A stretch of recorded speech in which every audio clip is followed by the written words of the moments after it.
Never one for dramatics, even when I took my vows. To me, faith didn't call for grand displays, just quiet resolve and discipline. Yet, the church seemed to attract the opposite. The anguished cries of penitence in the confessional and the strange encounters during my rounds. Over time, I learned to expect the unexpected. What I hadn't anticipated was how many of those experiences would linger, sticking to my soul like an unshakable residue. It all began quietly, as these things often do. Early in my ministry, I was sent to a rural parish in a tiny town, barely large enough to be called one. The people there lived, their faith whispered in hushed tones, shared in dim kitchens or under the harsh glare of the sun on their porches. My arrival was met with a kind of polite detachment. Conversations would fade when I approached, and eyes would quickly look away. They wanted me there, perhaps even needed me, yet there was a fear they dared not name. The first mention of the rules came during a seemingly routine confession. A trembling woman whispered through the screen, "Father, it comes every few years. We lock our doors. We leave no light." Before I could ask what it was, she moved on, listing minor sins. Petty grievances with a neighbor, losing patience with her children. When I tried to press her for details, she shook her head. Her words rushed, and she panicked as she left the booth. I dismissed her words as the imaginings of a troubled mind. It wasn't until later that the pieces began to fit together. One night, as I prepared for bed, a frantic pounding echoed at the rectory door. A boy, no older than 10, stood on the step. His eyes were wide and feverish, his breath shallow. "Father," he gasped, "it's here." Before I could respond, he grabbed my wrist and pulled me toward the woods. His father, a wiry man with a stern face, met us there, clutching a shotgun. He said nothing, only gesturing for us to follow. In the forest, we found a deer carcass, if it could still be called that. Its body was ripped open, ribs jutting out like something had burst from within. The flesh was coated in a dark, slimy substance, and the stench was unbearable, sharp and rotten, as if the meat were decaying at an unnatural speed. "Tracks," the man muttered, pointing at the ground. Massive, clawed imprints marred the dirt, shaped like a creature unsteady on two legs. Before I could process what I was seeing, a deep growl rumbled through the trees. The boy screamed, and his father raised the shotgun. A sudden movement, too quick to track, sliced through the branches above. I glimpsed fragments. A leathery, elongated body, far too many limbs, a face that was less a face and more a chaos of shifting features. "Go back to the church," the father commanded. I didn't hesitate. We ran, but whatever it was did not follow. I never saw the man or his son again. The next day, their house stood empty, belongings abandoned. I didn't ask the townspeople about them. I didn't want to hear their explanations. A year later, the parish received a new confessional booth. The old one, its wood warped and curtain frayed, had served longer than anyone could recall. I should have disposed of it, but for reasons I can't explain, I stored it in the back room. That decision soon filled me with regret. One evening, as I locked up, a faint rustling came from the storage room. Assuming it was mice, I decided to deal with it in the morning. But the noise grew louder, fabric tearing, coupled with a low, indecipherable whisper. Against my better judgment, I opened the door. The old confessional stood there, its curtain moving as if stirred by a breeze. The room was sealed. There could be no draft. Heart pounding, I approached and pulled the curtain aside. Nothing. No mice, no source of the sound. Just the empty booth. I let the curtain fall and turned to leave, but the whispers returned, louder and more precise. "Father," a woman's voice murmured. Spinning around, I saw the curtain now open. Inside sat a figure, a woman with a face obscured, like looking through frosted glass. Her lips moved, but her words overlapped, spilling out too quickly to comprehend. Instinctively, I reached out, my fingers brushing the wood, and the vision vanished. The following day, I burned the booth. The whispers didn't stop for 3 days. By my 5th year, I encountered him, or perhaps it. I still don't know. At first glance, he was ordinary. Middle-aged, neatly dressed, with a polite but hollow smile. He attended Mass regularly, always sitting in the back pew and leaving before communion. I thought little of him until one evening when he stayed behind. "Father," he said, his voice deliberate, "may I speak with you privately?" He sat across from me in my office, hands folded neatly. His gaze was unsettling, not for its intensity but for its emptiness. "I've seen you in dreams," he said. "And you've seen me too, haven't you?"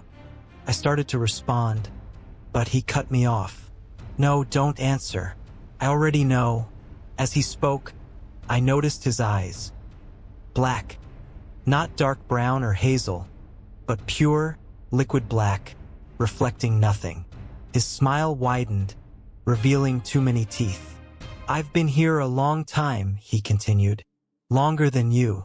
Longer than this town. I wanted to thank you, Father, for keeping the door open." "What door?" I asked. His grin stretched further, and for a fleeting moment, his features seemed to shift, grotesque and angular. "You'll see," he said, standing abruptly. At the door, he turned back. Soon, he never returned to Massachusetts. A week later, the rectory basement flooded inexplicably. The water was icy and pitch black. The church had an attic, though I rarely ventured there. It was a cramped, dusty space crammed with forgotten relics and unsorted boxes of records. One evening, while preparing a sermon, I heard faint singing drifting down from above. It was off-key, like a choir warming up, but it grew more apparent as I listened. Flashlight in hand, I climbed the narrow stairs. The sound sharpened, forming into a hymn, its words foreign, guttural, yet strangely melodic. At the top of the stairs, I stopped. The attic was cloaked in darkness, but I could discern the shapes of figures, dozens of them. Standing in orderly rows, their faces turned toward me. Their features were blurred as if sculpted from wax and left to melt. They swayed as they sang, their movements stiff and unnatural. "Stop," I commanded, my voice trembling. The singing halted immediately. One by one, the figures turned and walked toward the far wall. As they moved, they dissolved into the shadows. When the last one vanished, the attic light flickered on. I never went back up there.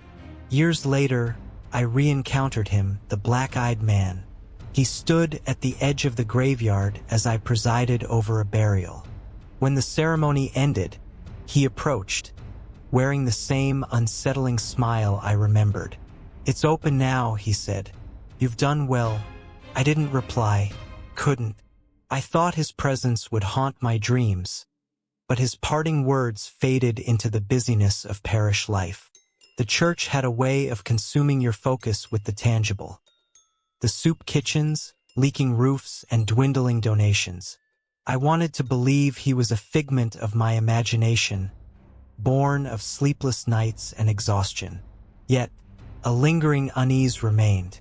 That unease sharpened one winter afternoon when a little girl came to the confessional. It was a bleak, bone-chilling day, and I had opened the church early, lighting candles to ward off the gloom. The usual flow of parishioners came and went, but she arrived alone, her small frame silhouetted against the heavy oak doors.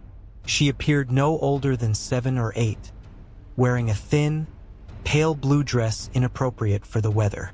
Slowly, she walked down the aisle, her footsteps nearly soundless, before slipping into the confessional. I followed, unsure if she had wandered in by mistake. "Bless me, Father, for I have sinned," she began, her voice precise and rehearsed, soft and uncertain. "What sins would you like to confess, my child?" A long silence followed. When she finally spoke again, the voice wasn't hers. "You can't save the sinners, Father."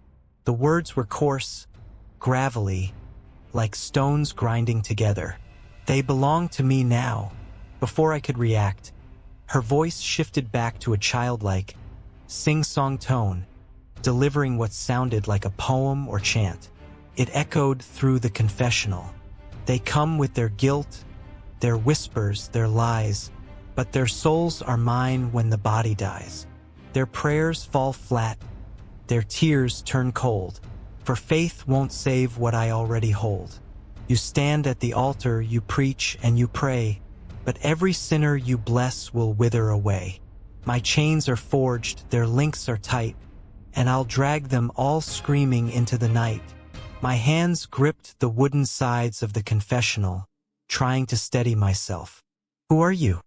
I finally managed to ask, my voice barely audible. The girl's sharp and piercing laugh shattered the silence, reverberating as though it came from everywhere at once. "You already know, Father," she said, and then she was gone. Stumbling out of the confessional, my legs barely held me up. The girl was nowhere to be seen, and the church was silent.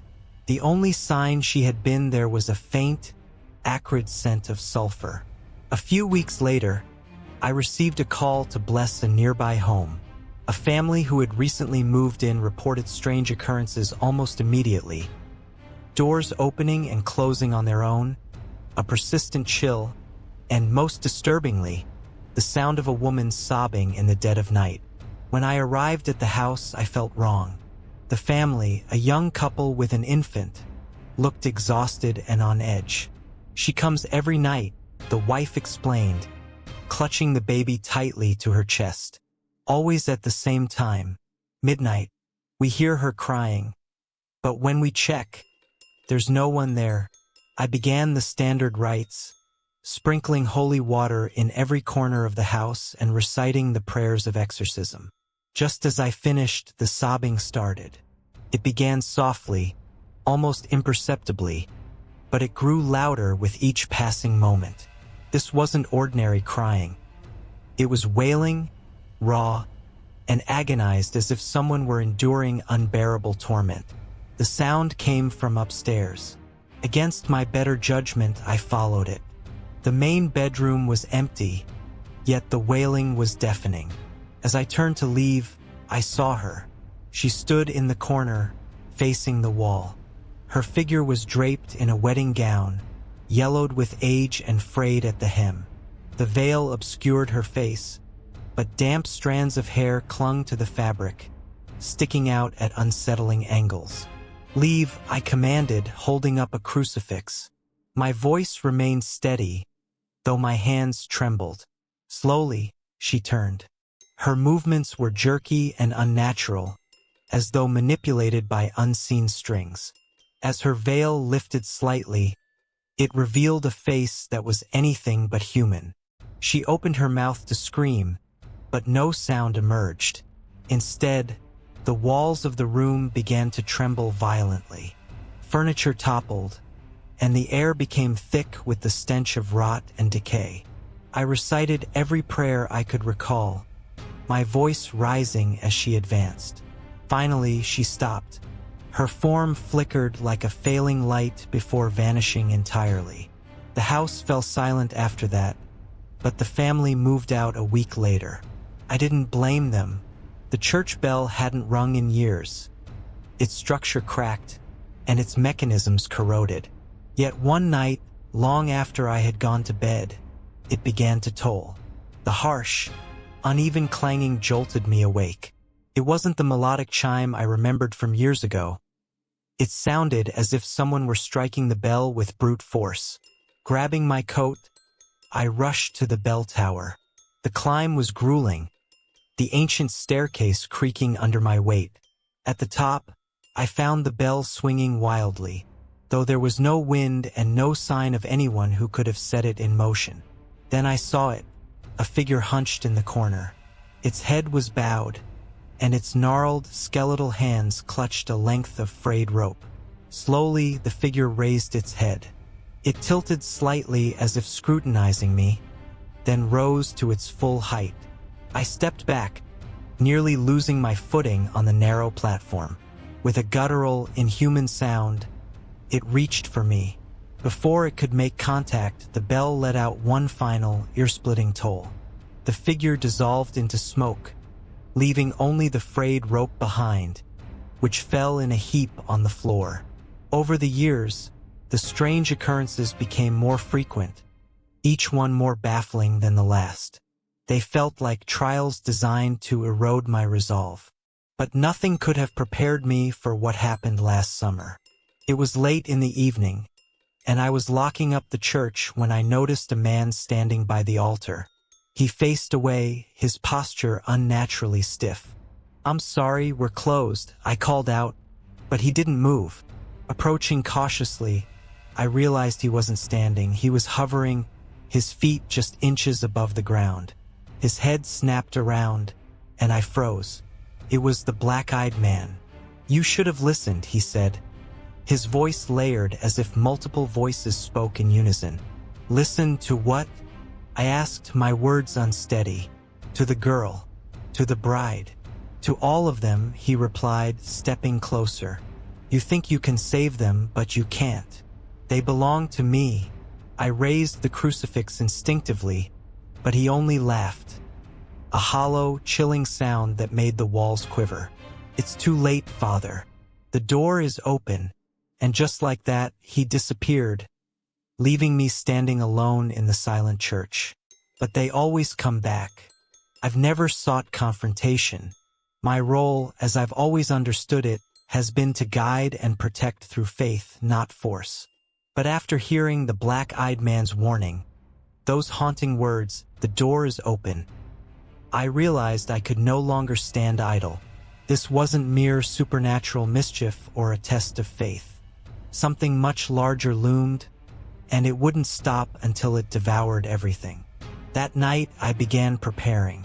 Exorcisms had always been a last resort for me, but now they were unavoidable.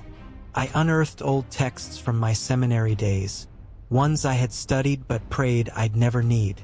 Hesitantly, I called the diocese for permission. They were reluctant, more concerned about scandal than salvation, but eventually they approved. The black-eyed man's words about the door plagued me. I didn't know what door he referred to or how it had been opened, but I was determined to close it. I delved into every scrap of lore I could find, searching for anything that might give me an advantage. Weeks passed, each night filled with restless study and an oppressive silence that seemed to envelop the church. Its walls felt closer, darker, heavier. And then, just as I had feared, the final confrontation came to me. It was a stormy night, with lightning slashing the sky. The air was thick and charged with a sense of foreboding. Alone in the rectory, I heard the church's front doors slam open. The sound echoed sharply through the halls, followed by a guttural laugh that sent a chill through me. Grabbing my crucifix and exorcism kit, I stepped into the nave. At the center of the aisle stood the black-eyed man. His form flickered as though caught between this world and another. His grin stretched impossibly wide, teeth glinting like shards of glass. "I told you, Father," he said, spreading his arms. "The door is open." I stood firm, gripping the crucifix tightly. "I don't care what door you've opened. You're not staying." He laughed again, a hollow sound that seemed to echo inside my skull. "Oh, I'm not staying. But he is." The air around him shimmered, warping like heat waves, before splitting open into a gaping rift, a doorway. From within, a foul wind surged, carrying the stench of decay and a chorus of anguished screams. Something was coming. It emerged slowly, savoring its arrival. First came claws, then the head, grotesque and malformed, its wide, lipless mouth lined with jagged teeth. Empty sockets glowed faintly with a sickly green light. The rest of its hulking, sinewy form followed, a mass of twisted bone and muscle. The demon let out a roar so guttural it shook the church's very foundations. The black-eyed man stepped aside with a mocking bow. "All yours, Father," he said before vanishing. The demon turned its eyeless gaze toward me and spoke in a voice like grinding metal, each word dripping with malice. "Priest, you cannot stop what has begun." I stepped forward, raising the crucifix. "This is the house of God. You will not defile it." The demon roared again, the deafening sound shaking the walls, and lunged. I barely dodged in time, diving behind a pew as its claws tore through the air where I'd stood. The wood splintered under the force, fragments scattering across the floor. Steadying myself, I began the rite of exorcism. "In the name of Jesus Christ, I command you, depart from this place." The demon laughed, a hideous, choking sound. "Your words are weak, priest. Your faith is weak." It lashed out again, striking the altar. Flames erupted, consuming the cloth and candles in moments. Panic threatened to take hold, but I forced it down. I couldn't afford to falter. I continued the rite, keeping my distance from the creature. It moved unnaturally fast, but its massive form was unwieldy, giving me an advantage. Ducking behind pillars and weaving through pews, I managed to evade its attacks. At one point, it cornered me, blocking any escape. Its clawed hand rose to strike, but I thrust the crucifix forward, pressing it against its flesh. Smoke rose where the cross touched, and the demon let out a howl of pain, its guttural cry echoing through the nave. It recoiled, giving me enough time to scramble away. "In the name of the Father, and of the Son, and the Holy Spirit," I shouted, my voice growing steadier with each word. "I command you, leave this place." The demon's form began to flicker, its edges dissolving like ash caught in a breeze. But it wasn't finished. With a final, desperate roar, it charged, claws outstretched. I had prepared for this. My studies had revealed a binding ritual, a way to trap a demon within a consecrated space until it could be banished. It was a dangerous move, requiring the demon to enter the circle willingly, but I had no other choice. I led the demon toward the altar, where I had drawn the circle earlier, carefully concealed beneath the rug. As it advanced, I stepped into the center, holding the crucifix aloft. "Come then," I called out, my voice unwavering. "Face the light."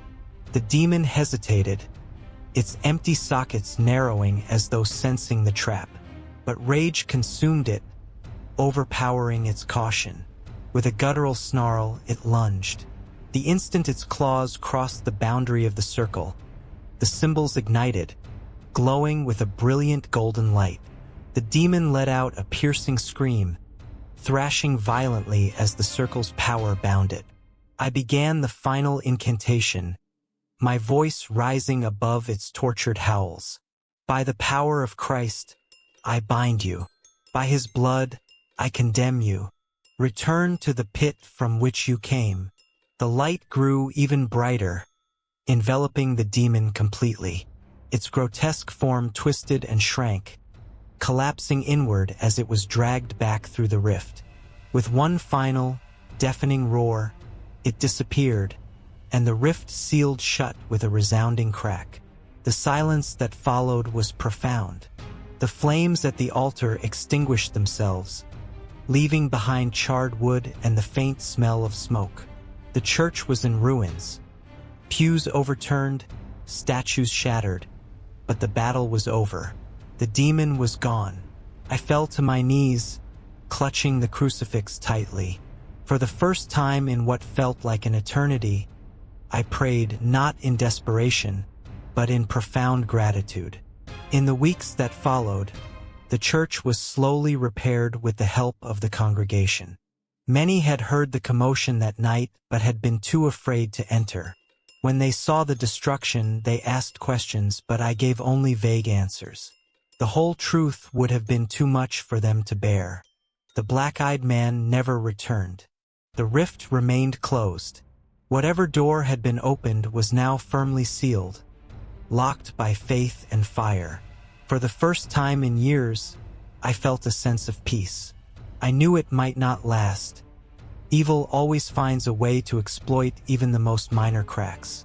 But for now, the church stood as a sanctuary, a beacon of light in the darkness. Thank you for listening. Stay tuned.